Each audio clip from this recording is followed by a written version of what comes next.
Le transformateur est un appareil que l'on retrouve fréquemment dans la distribution électrique. On le représente par le symbole suivant.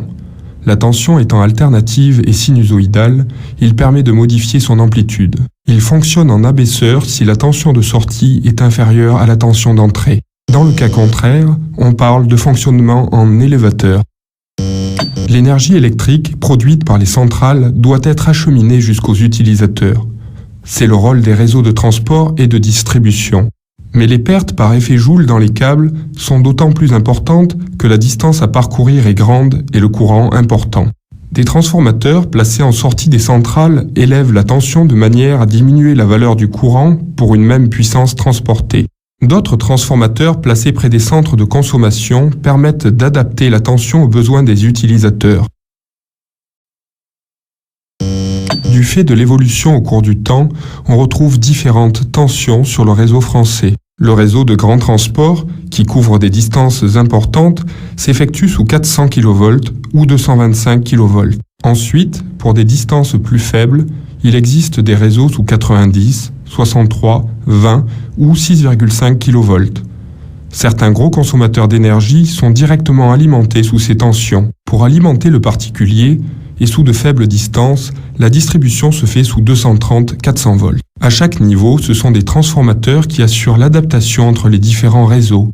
Une des caractéristiques importantes du transformateur est sa puissance apparente, S, définie comme étant par phase le produit de la tension efficace par le courant efficace. Celle-ci décroît généralement quand on s'approche du consommateur. Un transformateur est constitué d'un circuit magnétique composé de tôles empilées les unes sur les autres. Sur une colonne de circuit magnétique est placé un enroulement réalisé par des spires de fils conducteurs. Ce bobinage est appelé enroulement primaire du transformateur. Les grandeurs qui s'y rattachent seront repérées par l'indice 1. Un second enroulement est bobiné sur le circuit magnétique. Il est appelé enroulement secondaire du transformateur. Les grandeurs qui s'y rattachent seront repérées par l'indice 2. Aux bornes de l'enroulement primaire, on applique une tension sinusoïdale U1. On récupère aux bornes de l'enroulement secondaire une tension sinusoïdale U2, proportionnelle au rapport du nombre de spires des deux enroulements. Dans la réalité, les bobinages primaires et secondaires sont souvent imbriqués afin d'améliorer le couplage.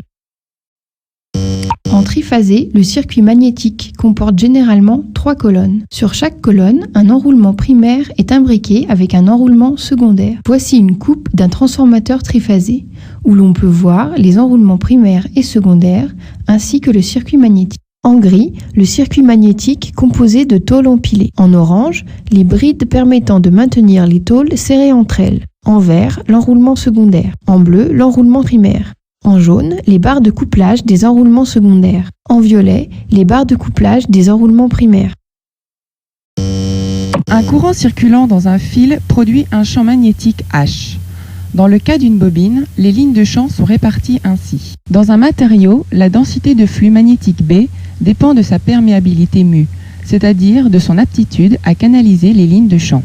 La perméabilité relative μR indique combien de fois B est plus grande dans ce matériau que dans le vide. μ0 est une constante représentant la perméabilité du vide.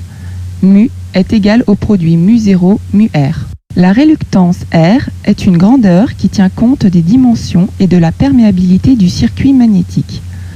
Dans le cas d'un transformateur, cette réluctance devra être la plus faible possible. Le circuit magnétique permet de canaliser les lignes de champ car sa réluctance est beaucoup plus faible que celle de l'air. Le flux magnétique Φ est donné par le produit B fois S.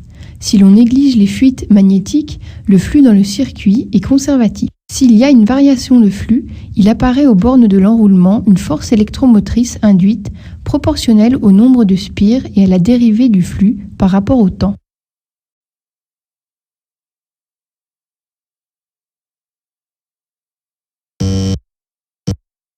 On peut définir une ligne de champ moyenne dans le circuit magnétique. Elle est représentée ici en bleu.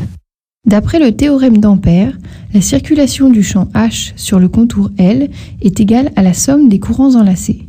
Plus simplement, la réluctance fois le flux est égale à la somme des NI, où N est le nombre de spires d'un enroulement, et I, le courant circulant dans cet enroulement. La réluctance du circuit magnétique est souvent très faible et sera souvent prise égale à 0 pour simplifier les calculs.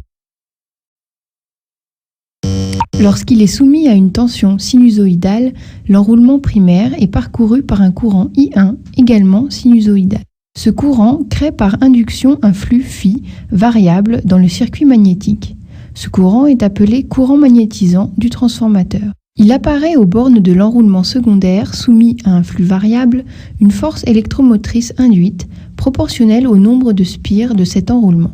Cette tension secondaire à vide est notée U20. On appelle rapport de transformation le rapport de U20 sur U1. Lorsque l'enroulement secondaire est couplé à une charge, un courant I2 circule. Ce courant va générer un courant primaire dont la valeur nous est donnée par l'application du théorème d'Ampère. On retrouve le rapport de transformation entre les courants primaires et secondaires en considérant que la somme des ampères-tours est égale à 0. Ce qui revient à négliger la valeur du courant magnétisant devant l'importance du courant primaire. La puissance apparente du transformateur est donnée par le produit de la tension efficace nominale primaire par le courant nominal efficace primaire. Cette puissance apparente se retrouve au secondaire et se calcule à l'aide du rapport de transformation. La puissance utile dissipée dans la charge est égale à la puissance absorbée au primaire moins les pertes dans le transformateur. Ces pertes sont relativement faibles et seront négligées dans le cas d'un transformateur supposé parfait.